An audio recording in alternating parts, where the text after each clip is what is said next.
to start off with a question. What would you do if you were a prisoner in your own home? No, seriously, what would you do? Now, I know that sounds like an overdramatic situation or a very unlikely scenario, but what if I told you that was once my reality? Imagine for a second you're stuck in your home every minute of every day.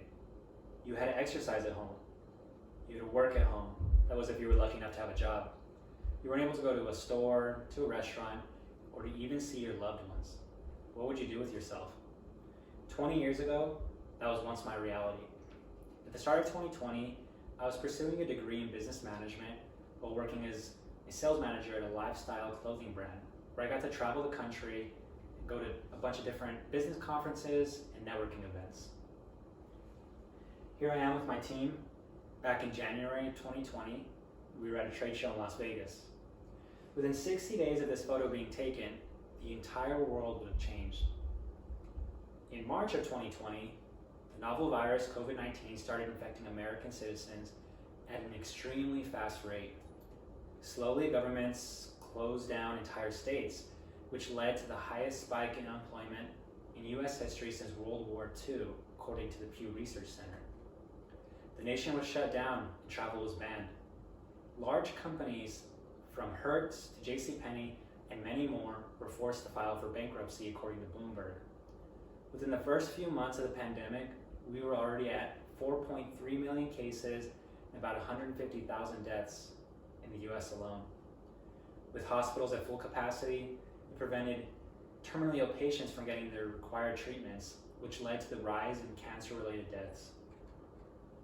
For many, including myself, this was the first taste of hardship, and for many others, the pandemic seemed like the end of the world. There was so much uncertainty and fear that I decided to look at history to see if I could find any answers. Going back about 100 years before the COVID-19 pandemic, we had the Spanish flu of 1918. The most severe pandemic of recent history, and by a huge margin, was the 1918 influenza pandemic. It was far deadlier than the COVID-19 pandemic. Over 500 million people were infected, which at the time was about a third of the population. Out of those infected, over 50 million people had died, with about 675,000 in the US. Unlike COVID-19, the Spanish flu mainly targeted young adults. Although the pandemic of 1918 was much different than the one I experienced about 100 years afterwards, there was a lot that we did learn from it. With no vaccine, we did what was done in the early 1900s. We shut down schools and businesses, people were forced to wear masks, and with the advancements of science and medicine, we were able to quickly identify the virus along with the method of transmission. Those who cannot learn from history are doomed to repeat it. After reading more about previous pandemics, I learned how crucial it was to be prepared for anything and everything.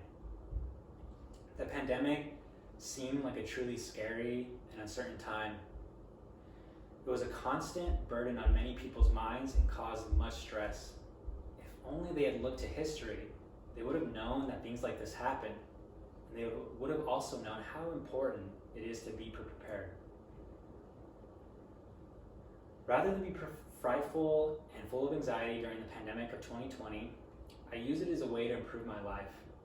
After becoming furloughed from the business that I worked at, I was finally able to start my own business and was able to create an emergency fund and pay down all of my debt. I realized how everything can be taken away at a moment's notice, and without proper preparation, the consequences can be far more drastic. By failing to prepare, you are preparing to fail.